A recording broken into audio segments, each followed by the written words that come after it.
नमस्कार, मी पंजाब डक. आज आहे 15 जुलै 2026. आजपासून परत अंदाज देणार आहे, कारण की राज्यात 8 दिवस झालं उघडीप दिलेली आणि आज 15 तारखेला राज्यात पाऊस सुरू होणार आहे. तर मुंबईला सुरू झाला आहे, इकडं इगतपुरीकडे चालू झाला आहे, त्याच्यानंतर पुण्याकडे आता सरी येऊन गेल्या, त्याच्यानंतर कोकणात देखील सुरू झाला आहे, घाटमाथ्यावर सुरू झाला आहे.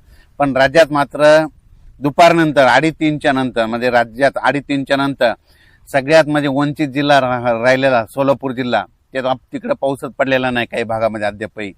त्या शेतकऱ्यासाठी आनंदाची बातमी. सोलापूर जिल्हा, पंढरपूर, आटपाडी, क्रूडवाडी त्या परिसरामध्ये, त्याच्यानंतर सांगोला त्या परिसरामध्ये आज दुपारनंतर 3:30च्या नंतर तिकडे देखील पाऊस सुरू होणार आहे, म्हणून त्यांच्यासाठी आनंदाची बातमी. त्याच्यानंतर बारामती, दोन, श्रीगोंदा त्या परिसरात देखील आज पाऊस सुरू होणार आहे. इकडे बीड जिल्ह्यात कडाश तिकडे देखील आज पाऊस सुरू होणार आहे.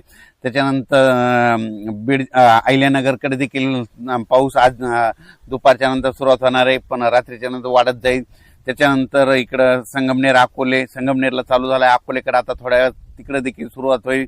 आणि इकडे परभणी जिल्हा, नांदेड जिल्हा, त्याच्यानंतर हिंगोली जिल्हा, बुलढाणा जिल्हा, इकडं जालना जिल्हा, संभाजीनगर त्या भागात देखील आज दुपारनंतर बऱ्याच भागात सुरुवात होणार आहे. अमरावतीकडे सुरुवात होईल, नागपूरकडे होईल. सांगायचं झालं तर आज 15 तारखेला बऱ्याच भागामध्ये 8 दिवस विश्रांती घेतलेला हे पाऊस ते आज दाखल होणार आहे, म्हणून ही सर्वप्रथम शेतकऱ्यासाठी आनंदाची बातमी. जालना जिल्हा, लातूर जिल्हा, धाराशिव जिल्ह्यात अद्यापर्यंत पाऊस पडलेलाच नव्हता, काही भाग सोडूनच दिलेला आहे. त्या भागात देखील धाराशिव जिल्हा, लातूर जिल्ह्यात देखील आज बऱ्याच भागात पाऊस होणार आहे. पण राज्यात मात्र आज पाऊस सुरू झाल्याच्या नंतर दररोज उद्या 16ला ते आणखीन वाढत जाईल, 17ला आणखी परत फरक पडेल, पुन्हा 19च्या नंतर पुन्हा आणखीन जास्त पाऊस वाढत जाणार आहे. 22 तारखेच्या नंतर पुन्हा काय होणार आहे, एक लो प्रेशर, एक चक्रीवादळ आहे, त्या चक्रीवादळ येणार आहे आणि ते चक्रीवादळाच्या पाठीमागे परत एक चक्रीवादळ, एक प्रणाली तयार होणार आहे.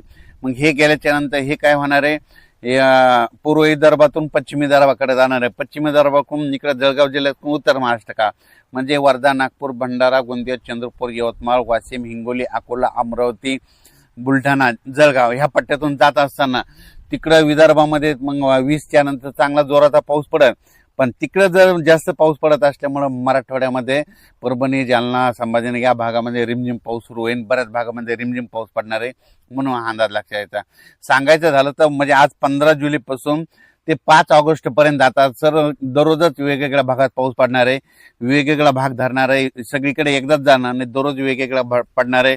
आज देखील नंदुरबार जिल्हा, आतापर्यंत पाऊस काही भागात झालेलाच नाही, त्या भागात देखील आज नंदुरबार जिल्हा देखील दाखल होणार आहे.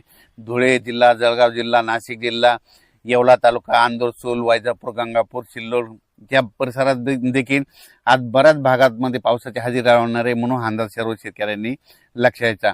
त्याच्यानंतर तेलंगणात देखील काय होणार आहे, डोंगरी तहसील आहे तिकडे देखील आज बऱ्याच भागामध्ये पाऊस होणार आहे. पण 17-18च्या नंतर तिकडे तेलंगणातला देखील पाऊस वाढणार आहे, म्हणून हा तेलंगणातल्या शेतकऱ्यांनी अंदाज लक्षात घ्यायचा. इकडे छत्तीसगडकडे चांगला पडणार आहे, मध्य प्रदेशकडे इकडे खंडवा तिकडे देखील जास्त राहणार आहे, बैतूलकडे देखील जास्त राहणार आहे, म्हणून हा अंदाज त्यांनी देखील लक्षात घ्यायचा. सांगायचं झालं तर राज्यात मध्ये आता आज एवढे दिवस थांबलेला पाऊस आज 15 तारखेपासून बऱ्याच भागामध्ये दुपारनंतर काही ठिकाणी 3:30च्या नंतर सुरुवात होणार आहे, काही ठिकाणी 5:30-6च्या नंतर होईल आणि काही ठिकाणी रात्री 8-9च्या दरम्यान सुरुवात होणार आहे, म्हणून हा अंदाज लक्षात घ्यायचा. उद्यापासून ते पाऊस वाढत जाणार आहे. सगळ्यात महत्वाचं, पाऊस पडला आणि नंतर काय होतं, असं वारं सुरू होतं बघा. वारं सुटल्याच्या नंतर कोणी तज्ज्ञ कोणी पाऊस सांगत नाही. माझं म्हणणं यापुढे मला देखील पाऊस विचारायचा नाही. तर तुम्हाला एक सगळ्यात सोबत सांगतो, निसर्गातून पाऊस कसा ओळखायचा.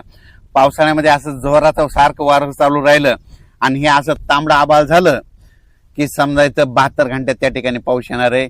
आणि काल 14 तारखेला ज्या ज्या भागामध्ये असं तांबडं आभाळ झालं ना, त्या भागामध्ये बघा ह्या 72 तासामध्ये पाऊस येतो का नाही हे निसर्ग सांगतं. म्हणून म्हणतो भविष्यामध्ये निसर्गावर प्रेम करा, निसर्गातून अंदाज घ्या, झाडं लावा, झाडं जागवा.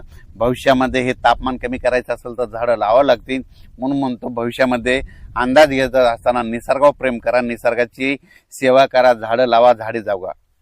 नंतर सगळ्यात महत्वाचं, लातूर जिल्हा, धाराशिव जिल्हा, सोलापूर जिल्हा, बीड जिल्ह्यातला काही कडाष्टीचा पट्टा, त्याच्यानंतर नांदेड जिल्हा, देगलूर, उदगीर, अक्कलकोट ह्या परिसरातल्या शेतकऱ्याला सांगू इच्छितो तुमच्यासाठी आनंदाची बातमी. आजपासून म्हणजे आज 15ला जे पाऊस सुरू होईल 16ला तुमचा पाऊस आणखीन वाढणार आहे, त्याच्यानंतर 17च्या नंतर आणखीन जास्त फरक पडणार आहे. म्हणजे सांगायचं झालं तर तुमच्या ह्या 5-6 जिल्ह्यामध्ये आतापर्यंत सगळ्या महाराष्ट्रात पाऊस होता, पण सोलापूर जिल्ह्यात नव्हता, लातूर जिल्ह्याच्या काही भागात नव्हता, बीड जिल्ह्याच्या काही भागात नव्हता, नांदेड जिल्ह्याचा नव्हता, त्याच्यानंतर इकडं देगलूर, कंधार त्या परिसरामध्ये नव्हता. तिकडं मात्र आता आज 15 पासूनच तिकडं पाऊस सुरुवात होईल. 16ला आणखीन वाढन, 17ला जास्त वाढन, 18-19 आणखीन वाढत जाईल. म्हणून त्यांच्यासाठी आनंदाची बातमी. तुम्ही घाबरू नका, तुमच्याकडे देखील पाऊस येणार आहे. आणि आणखीन एक जिल्हा आहे नंदुरबार जिल्हा. नंदुरबार जिल्ह्याचा शहादा भागामध्ये काही ठिकाणी आणखीन पाऊस पडलेला नाही, काही क्षेत्रामध्ये तिकडं देखील आज रात्रीच्याला पाऊस सुरू होणार आहे. आणि त्याच्यानंतर शेवटच्या आठवड्यात मात्र नंदुरबार जिल्ह्यात सगळीकडे जोराचा पाऊस पडणार आहे. म्हणून त्यांनी देखील अंदाज लक्षात घ्यावा. तसेच खास करून पुणेकर, मुंबई